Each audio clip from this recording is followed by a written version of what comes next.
And welcome back, everyone.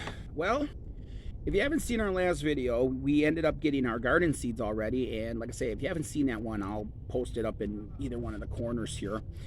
But we ended up starting our seeds. But before we begin that, I'd like to say welcome to all the new subscribers. And if you are new to the channel, please hit that subscribe button. And if you could, give the video a thumbs up. And also make sure you follow us on Facebook. Over there, we post our pictures like from our landscaping jobs, what we have coming up in the garden, things like that. So, either way, you get to see what we're up to, in the garden or working. So let's get started today. So as you remember, the last video, we ended up soaking our parsley seeds and our bean seeds. Now, we got our buckets already planted with our parsley seeds, and we've just put them all in one bucket and gonna let them go to town and everything. So now today we're planting our beans, and let me show you one of the beans here. After we got done soaking it, you can see they're already starting to develop their first root there and everything, so they're ready to go. So we got to get them in the buckets here. So let me explain a little bit about like how we're doing this. Again, if you remember, I was saying that if you don't have a lot of room, you could do a bucket system or whatever, and I figured I'd bring everybody along and show you how we're going to plant these and in the buckets and everything. So to begin with, we got our 5-gallon bucket, and as you can see, we already got all our holes drilled there, and we got all our holes drilled on the bottom to allow our buckets to drain. So the next thing is we ended up filling our buckets with our dirt. Now I want to explain a little bit about some kind of dirt here. Everybody always says like, oh, you need the raised bed, you need this kind, you need organic, you need this, you need that. I don't buy into that kind of stuff, because I compost here and everything. So if I need any like nutrient, rich dirt or something, I can always throw some in here with the plants, and let them go that way. Also, within the composting bin, I have like red worms, and they get out of control. So sometimes what I'll do is I'll just release them, out into the ground there. But other times I might like throw them in the buckets like this, so they go through and they, break up the dirt, keep the dirt flowing, keep the dirt turning over and things like that. But going back to what kind of dirt here, I don't use like regular topsoil, because topsoil, when you pour it out of the bag, it looks good, it looks great, all that kind of stuff.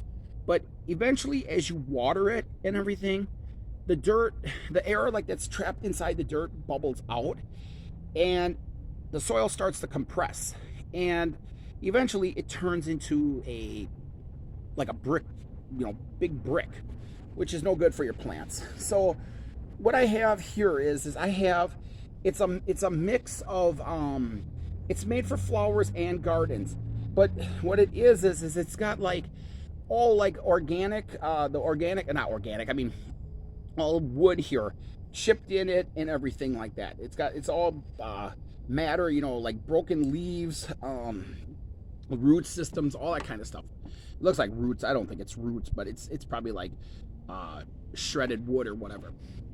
And I like this because what happens is that the wood, as summer's going and everything, and it sits out in the heat, the sunlight and all that and everything, the wood actually will start to break down and feeds the plants and everything. Not only that, this stuff here, you pay a little more per bag. I think this stuff here I paid like $5-6 a bag for it, but I would rather go with this stuff here that has the nutrients in it. It already has the fertilizer in it, plus it has the wood, like I say, in here. I would rather go this way than to buy like a $2.50 bag of topsoil. But like I say, if you like the topsoil, it works for you, great, you can use that. Or you can find yourself a garden mix and plant it and everything. So I'm just looking down here, I'm looking at the thing here for the beans.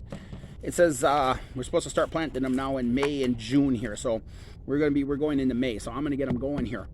But so what we're gonna do is now I'm going back to like the days of like when my grandmother planted a garden. Now I know they say it takes 6 to 8 days for these to germinate, and you're planting them fairly shallow. So what I'm going to do is I'm going to put them on top of here, and I'm going to take some soil out of this other bucket and put it on top and cover them and then water them real good. But they say to do it, spacing is 20 inches apart. Now, realistically, 20 inches, I think, is that what it says? Yeah, 20 inches. 20 inches apart. And yeah. So, realistically, you would need like a big garden to plant this stuff.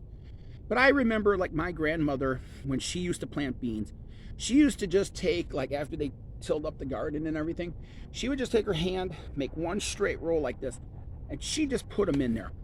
And in all honesty, they always came up. They always came up real healthy. They always came up really nice and everything.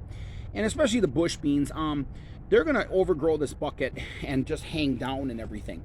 I might also try to get like a little trellis or something for them.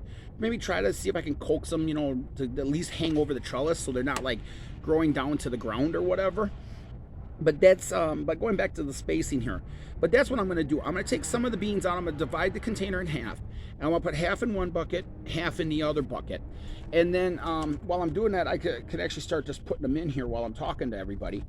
But what I'm going to do is I'm just going to drop the beans in here.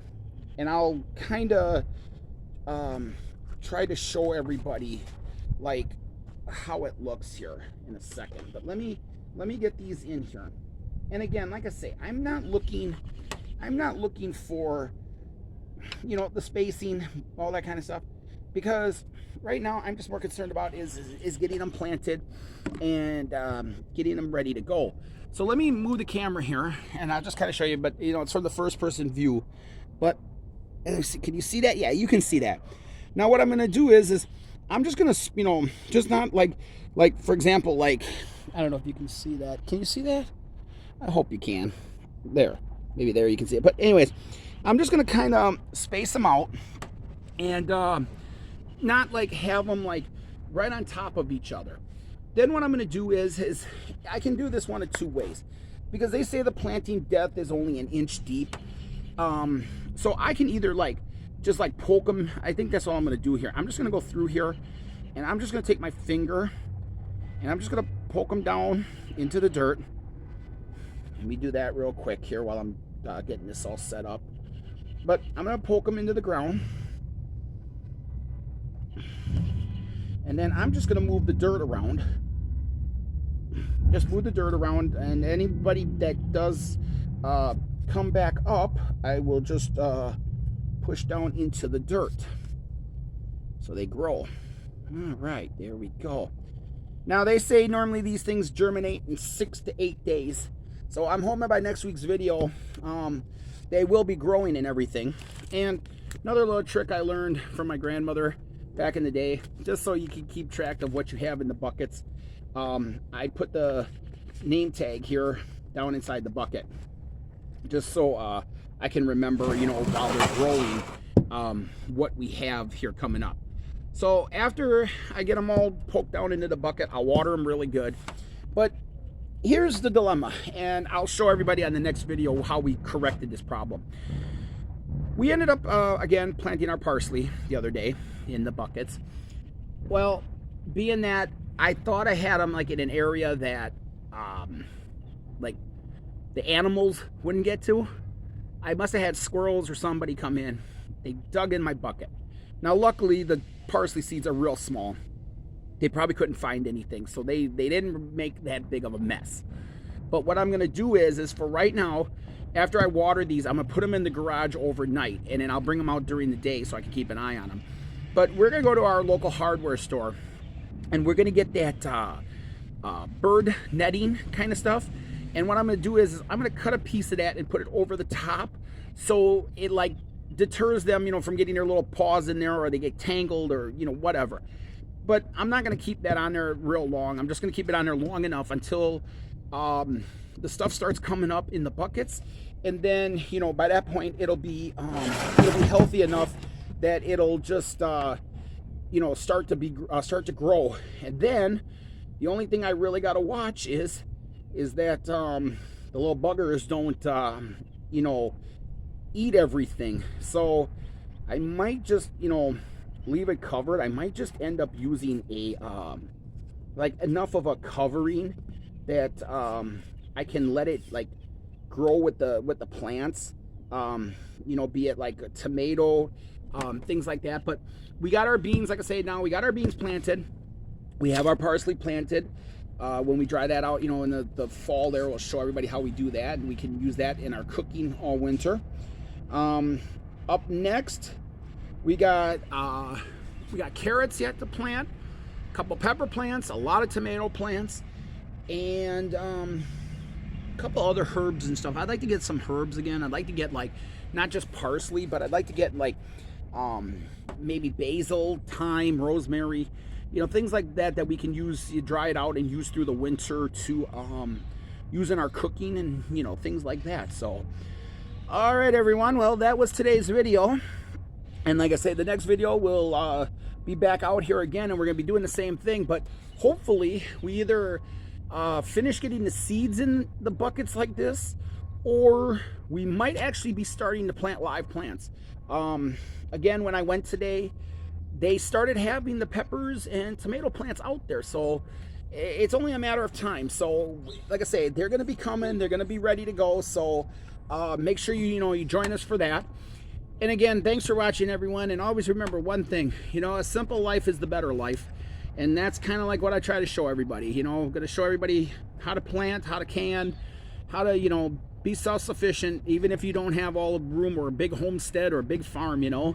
At least you can call where you are your own little homestead. So till next video, everybody, take care, stay safe, and we'll see you next time right here on the Walski Group.